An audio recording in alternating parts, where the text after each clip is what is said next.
Welcome to உன்னாஸ் flavours. நம்ம இன்றைக்கி பார்க்க போகிறது ஒரு ஹெல்த்தியான ரெசிபி, வெற்றிலை ரசம். இது வந்து இந்த கோல்டு காஃப் எல்லாத்துக்கும் ரொம்ப நல்லது.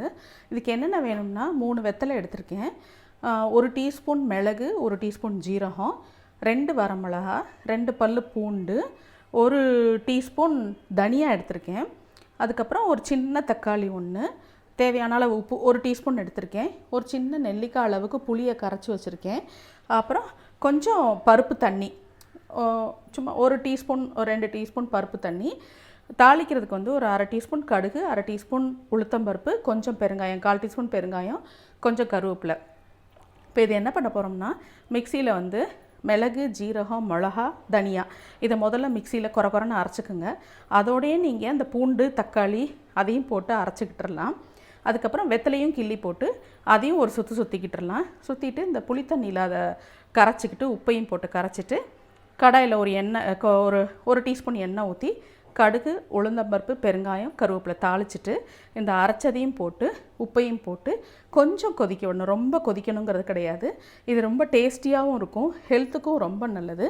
இப்போ நான் மிளகு, ஜீரகம், மல்லி இதை முதல்ல அரைச்சிட்டு அதோட தக்காளி, பூண்டு, மிளகா, வெத்தலையெல்லாம் அரைச்சிட்டு உங்களுக்கு காட்டுறேன். இப்போ பாருங்கள், மிளகு, ஜீரகம், மிளகா அதை முதல்ல ஒரு கோஸாக அரைச்சிக்கிட்டேன். அதிலே பூண்டு, தக்காளி, வெத்தலை போட்டு இந்த மாதிரி அரைச்சி வச்சுருக்கேன். ரொம்ப நைஸாக வேண்டாம். இப்போ இந்த அரைச்சது புளித்தண்ணி, உப்பு, பருப்பு தண்ணி எல்லாத்தையும் மிக்ஸ் பண்ணி இன்னும் ஒரு 2 டம்ளர் தண்ணி ஊற்றி கரைச்சி வச்சுக்கலாம். அதுக்கப்புறம் தாளித்து கொதிக்க விடலாம்.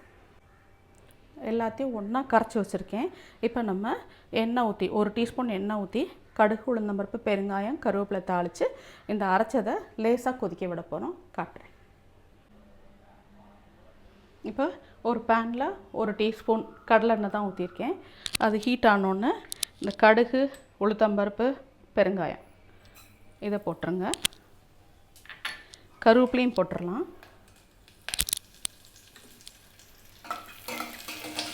உளுந்தம்பருப்பு லேசாக செவக்கட்டும். இது ரொம்ப ஹெல்த்தி. இப்போ வந்து எல்லாருக்குமே இந்த கோல்டு காஃப் இந்த சீசன் இருக்குது.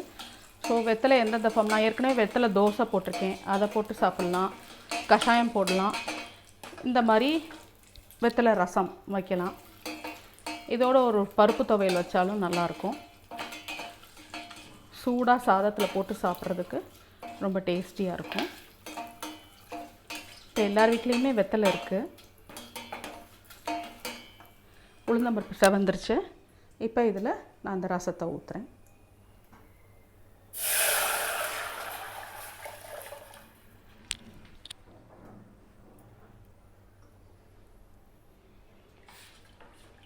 தண்ணி நீங்கள் வேணுங்கிற அளவுக்கு ஊற்றிக்கலாம். பருப்பு தண்ணி கொஞ்சோண்டு இருந்தது, அதோட புளி கரைச்சதோட 2.5 டம்ளர் தண்ணி ஊற்றிருக்கேன். நமக்கு இன்னும் வேணாலும் ஊற்றிக்கலாம். இது வந்து ரொம்ப ஃபுல் ஃப்ளேமில் வைக்காமல் ஒரு மீடியம் ஹீட்டில் வச்சு லேசாக கொதி வரும்போது கூட அமர்த்திடலாம். பாருங்கள், இந்த மாதிரி கொதிக்க ஆரம்பிக்கும் போது அமர்த்திடலாம். ரொம்பவும் கொதிக்க வேண்டாம். பாருங்கள், நம்மளோட ஹெல்த்தியான வெற்றிலை ரசம் ரெடி ஆகிடுச்சு. ரொம்ப கொதிக்க வேண்டாம்.